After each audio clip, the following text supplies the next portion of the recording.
Hello all. Welcome back to those who've been here before and anybody who's new. Hi, good to see you. I've had another subscriber this week, which is fantastic. Appreciate it very much. And anybody else who's watching and isn't subscribing, it costs absolutely nothing to be a subscriber, and it keeps you updated when I upload any material or whatever it is I do. Yeah, so looking at I have the ability through an app to look at subscribers, etc. What I can't see is the names of people subscribing unless they make their profile public. If they make it private, which is entirely up to you, that's fine by me. I haven't got an issue with that. I can see how many people are watching, how many people are looking, where they're from, outside of the UK, what they watch on, whether it's TV, phone, laptop, PC, whatever it is. Very, very, very detailed. But it does show me that 68% of people who view my videos are unsubscribed. They're not subscribers. So 30-something% of you are subscribers, so you're very welcome. Non-subscribers are welcome. But it'd be nice if more people subscribed and spread this around. I mean, hopefully one day I'd be able to, possibly do this with doing more detailed videos or slightly different things. I did talk about last time, or one of the times recently, of doing a bike ride. However, the weather wasn't up to it. It was absolutely blowing a gale and pouring with rain, so I really couldn't get out on the bike. I'm not adverse to getting wet out on the bike. It happens all the time.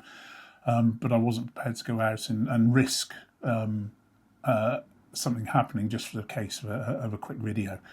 However, this weekend's looking good, so hopefully over the weekend or before Monday I'll have a video up of a quick ride, which will be my first for a while, so it'll be very interesting, and see if you enjoy that. So what I want to talk about today, in case you hadn't already noticed, is Star Wars. Star Wars and my interest in Star Wars, and it's not an obsession, it's not a fascination. I really like Star Wars, and I have done since the very first film came out. And yes, I am old enough to have seen that. I've done a separate little video which I will add on to the end of this, or halfway through, which goes through what I've got at the moment. Now, a lot of the bits and bobs I've got of Star Wars are all quite relatively recent. Star Wars memorabilia from the original films is astronomically expensive. In fact, you just can't get hold of anything half decent. So I've had to limit myself to Lego. You can probably see to my left, behind me here, and in the video that I will attach to this or splice in somewhere along the line, I've gone down the Star Wars Lego route, purely because I suppose, as a big kid, I enjoy building Lego, but it also gives me that satisfaction of having a few little Star Wars models around the place. I'd like more, however, obviously it's costly. Some of the really nice ones are very, very expensive indeed. There are a couple I would really, really like, but when you're talking £400, £500, £600, £700, £800, it's a lot of money for that. However, I've just spent quite a lot of money on a set of darts, which you'll see in the video as well. But they are a very limited edition, 2,000 sets around the world. So anyway, Star Wars was released in this country, in the UK, in 1978. A lot of people say it was 1977, but it wasn't. It was very, very early 1978. And I remember seeing it very, very early on. I wouldn't remember the exact date or month, but it was certainly in 1978. And it absolutely blew me away. In 1978, I'd have been 11, coming on for 12 years old. Shows my age, but it absolutely blew me away. And what blew me away with it was coming out of, born in the 60s and going through the early 70s. Most of the films on the telly were I suppose nowadays would be called rom-coms, or they were black and white, a lot of them, but a lot of them were cowboys and Native Americans, or Indians as we used to call them back then, but Native Americans, and war films, so Second World War, and things like that. There were very few other films, and then obviously you had your gangster films, your normal other films, but there was nothing really that came along much before that that was out there space wise. And what really got me was how exciting it was, that fact that space travel was just seen as the norm, zooting from planet to planet. Across the universe in what seemed like moments, like you or I would nip down to the shops or pop to go and see a friend or maybe even go to work and back. That's how it was to them, that they saw that, and I found that. How did we get there? This is where my head went with it, was where we are now, running around in little boxes with wheels and internal combustion engines and pottering around maybe on a train or maybe able to fly, but this ability. So how did we get from that to being able to travel from planet to planet? And obviously even now we're still struggling. I mean, we've got to Mars but not manned. We've only got to the moon manned. I think they're possibly planning a trip to Mars. So it is also, and it didn't seem far-fetched, it all seemed so real and so correct. And the other side of it was going around places and there being alien beings or beings that look very, very unusual, very odd, some of them quite scary, some of them very big, hairy, not so hairy, bald, whatever it is. There were a huge amount of creatures, figures, characters that were just seen as being normal. Nobody batted an eyelid at something like, let's take, for example, Chewbacca, over 7 feet tall, great big hairy carpet of a thing. Nobody took a blind bit of notice of him. Some of the other creatures that you see, nobody cared who they were, what they looked like. And again, I found that quite fascinating, in that it was like this all-inclusive society where everybody just got on with everybody else. Right, they maybe didn't get on. There was the good and bad side of it. And that's, again, another thing that Star Wars is very much embedded in with a lot of these films. I mean, if you look at the old cowboy and I will use the term Indians, I know it's not appropriate these days, but I mean Native Americans, but the old cowboy and Indian / Native American films were, again, good v bad. Okay, there were some bad cowboys and there was some good Indians. There were some bad Indians and some good cowboys. But you could always tell them, because one would wear white and one would wear black. So the good always wore white and the bad always wore black. And if you look at Star Wars, it's very much like that. The ultimate baddie, Darth Vader, is always in black, and Luke always seemed to be in lighter, whiter colours. So he was seen as being the goodest of the good. And then in between are all the other colours. But black and white, Cops and Robbers was another. Sorry, I didn't mention this. Cops and Robbers were another films that we used to get, or like police and villains and that sort of thing. We used to get a lot of those sorts of films around, and we used to get Saturday matinees, and those of a certain age will probably remember being dumped by their parents at the cinema on a Saturday morning so they could go off and do shopping. We would then sit in a cinema, watch a cowboy and Indian, Native American film. Sorry, I'll call them Native Americans from now on. So cowboy and Native American Indian, slight faux pas there. Cowboy and Native American films, and probably a little bit of a short gangster film or something like that, and cartoons. But that's what we used to go and watch on a Saturday morning. And say, generally black and white, quite boring, quite dull, always set in the same sort of place. So when Star Wars came out, and it was through the stars and the planets and the different environments, and I say all these different aliens and these people, very accepting and understanding that these people were different, but they just got on with it. And that really is what got me really right into it. And I've watched not. Obviously, they've been redone now and they're in chronological order. If you go online, I'm not going to read out them in chronological order. I'm not a big fan of listing things in great detail. Sometimes I do, obviously, but I'm not going to go. You can quite easily go online and look at the chronological order. But the very first one was Star Wars: A New Hope, and that was the very first one to come out. But there are a couple that precede that, and then obviously all the rest afterwards. And I think I've seen all of them a number of times. The first one, I've lost count of the amount of times I've seen the first one that came out in 1978, and then the subsequent ones after that. There are some that get slated online for their weak storylines and some of the characters in them not being so strong or being a little bit goofy. However, how I look at it, and it's the same with any one of these, is it fills in all these gaps for with the whole story from start to finish. I mean, if you start with Rogue One, if you watch Rogue One, yes, of course, it does go back further than that. If you look at Cassian Andor, that then leads up to Rogue One. But Andor is fantastic, and you learn about characters there, and then some people already start to slip into the thinking and the ethos and the whole jigsaw that is the Star Wars universe. Then obviously, if you watch Rogue One, then that brings in more characters and more, and then you suddenly go, oh yes, right, now I remember that from there, and it kind of fills in all these gaps. Mandalorian does it, a fantastic spin-off, The Mandalorian.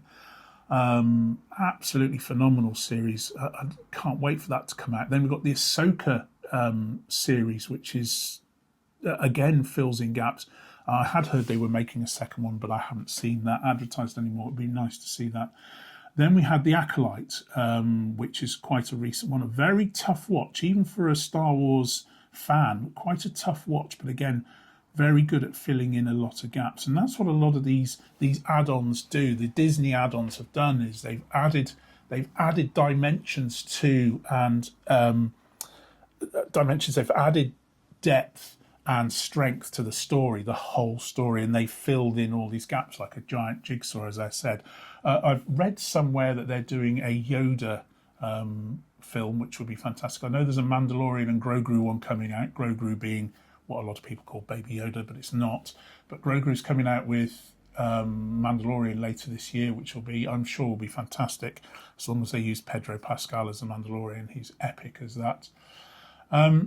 We had the Boba Fett series quite recently, not that good, only got good when the Mandalorian came in, but that's my humble opinion. But again, it filled in gaps. It brought you up to speed with somebody who inherently started out as a bit of a naughty, a baddie, but then changed and became, the other side of it, Django and Boba Fett, bounty hunters.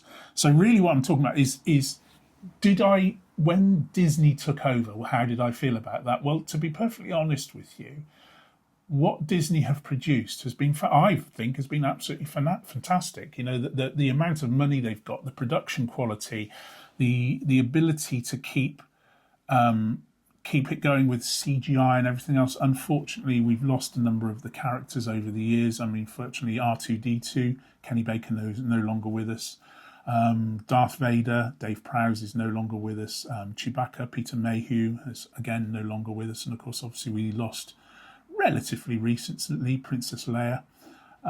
Carrie Fisher no longer with us, and there are any number of other characters that have, or players that have actors and actresses in the films that have passed away. But however, with CGI, Carrie Fisher was able to be used, and I think they also used her daughter as a stand-in as well. I think, unfortunately, Chewie got a little bit lost because all you needed to do really was find a very tall person who was able to fit in the costume. But, Peter Mayhew is a bit of a Star Wars legend and was around. There's a rather touching tribute from Harrison Ford about Peter Mayhew online, saying that it was lovely to have him there, even though he wasn't able to do very much. He could do some of the sitting sequences, but nothing much more than that. So, yeah, I've been a big fan of anything Star Wars and anything that's related to it. I've even watched, some of the. I mean, to be perfectly honest, in not the Rise of Skywalker. Oh crikey! I'm so bad with the film names. I know which film I'm thinking of. It's when Rey is introduced to us and Finn goes and finds her. And they're on a planet where they start running away, and Finn points and he says, "How about that?" And she says, "That's junk." And then they're running towards their own ship, and it gets blown up. And she turns around and she goes, "Junk will do." But in the background, it's the Millennium Falcon, and that it was like a little fizz inside of me. That fizz of excitement of seeing the Millennium Falcon again after so long. So yeah, it's one of those things, as I said, that if you get it, you get it. If you don't, fine, it is absolutely fine. It's like I'm not a massive. I used to watch the original Star Trek series and really, really enjoyed that. I mean, loved the original Star Trek. Star Trek series, Captain Kirk and all the rest of it. However, when it transitioned onto the big screen, I don't think it transitioned as well. I don't think it came across as well, in my humble opinion. I mean, obviously you'll get both camps. You'll get those that like Star Wars and Star Trek, and then you get those that love Star Trek, can't stand Star Wars, and the other way around. I mean, it doesn't bother me. I'm currently watching Star Trek: The Academy or whatever it is on Netflix. I want to say it's not bad. It's not bad at all. Or is it Paramount? Doesn't matter, but it's on, and that's quite good because that is going back to where they've dropped out of space exploration, but they're trying to come back into it, and it's again quite a good watch on its own. So yeah, favorite characters. I mean, you can talk about that. I mean, everyone talks about Yoda and Darth Vader and etc. But really, I think my favorite character of all is Chewbacca. I don't know why. I just kind of, I suppose being quite a big and tall chap myself over the years, I kind of resonate with being a big, tall, slightly gangly individual. I'm not as much of a badass as he is, but he's possibly my favourite character. A bit of a soft spot for Yoda as well. He's he's a bit of a legend. I'm not saying I'm saying about Star Wars and having all these bits and bobs. We've also got a number of pets. Now we have 6 cats, 6 Maine Coon cats, and every single one of them has a Star Wars name. So I will run through them very quickly. We've got Ahsoka, we've got Kara, we've got Kira, we've got Maz, we've got Anya, and we've got Dexter. Dexter's the only boy, Dexter Jetster, if anybody remembers him from Star Wars. Appears very briefly, but for some reason I quite liked him as well. And then, of all things, we've got a tortoise called Chewie. So a tortoise called Chewie, in my head, a tortoise isn't Chewie, so I thought it'd be quite funny to call him Chewie. In fact, you should really call him Crunchy, but I thought Chewie would be a good name for a tortoise, so we've got a tortoise called Chewie. So yeah, Star Wars has played a big part in my life. So it's one of those things that I've watched for years and will continue to watch. I have, as I said, got some Star Wars Lego here, and I was going to incorporate it into today, but I think I'll do it on a separate day because there's quite a lot to go through with that. And when I tried to also show you the engravings on my bicycle of R2-D2 and the Millennium Falcon, but it didn't come out very well. But when I do a bit more about cycling on my bicycle, I will show you a bit more clearly then because I'll give you a good view of my bicycle. So, yeah, Star Wars. If anybody's got any questions or think I might have missed out on anything, I'm just very quickly, I do have notes as I always do. No, I've really covered everything, but I just wanted to cover that, I really enjoy Star Wars, the characters, the reason why I enjoyed it. So coming out of that whole black and white era, only 3 channels on the telly, ITV, BBC One and BBC Two, the telly going off at 9 o'clock at night, the national anthem being played at the end of every night, to suddenly have on this big screen this incredibly powerful cross-space image, all these different people and animals and creatures and characters and different planets, and it was just like, yep, we're on this planet, yep, we're on that planet. Just blew my mind. And it just, how did we get from little boxes to the middle of outer space? Just fabulous. Disney spin-offs, I'll just reiterate that I think the Disney spin-offs have been fantastic. I mean, again, there are some Star Wars aficionados who say it's been a nightmare because it's just, they're able to produce whatever it is, but that I think is the way forward. If you look back at Industrial Light and Magic, which is the company that was formed to develop Star Wars, but also other films, Raiders of the Lost Ark and Poltergeist, and lots of other. In fact, if you research Industrial Light and Magic, you'll see that they've had a phenomenal influence on the cinema industry and what they've done. But they were basically the Star Wars people doing Star Wars stuff. So anyway, I'll leave it there. I will tag in somewhere along the line my video of my Star Wars stuff, and I hope to see you all again soon. Remember, like, subscribe, comment, and I will see you again soon. Bye for now. Okay, just quickly going to show you all my Star Wars bits. There's a little Yoda, a couple of rather good Stormtrooper helmets. This one I've just been given quite recently. Very nice. And then we've got an Imperial Cruiser Mandalorian. Rather good one of Yoda again, slightly abstract. An AT-AT Walker R2. Now I've got a load of Lego here, Star Wars Lego. I'm not going to go through it in too much, but I just want you to just have a look at the amount of bits about Star Wars that I have got related. Okay, so I will go through each of these builds at a later date and explain them all. With an X-Wing. Okay, there we go.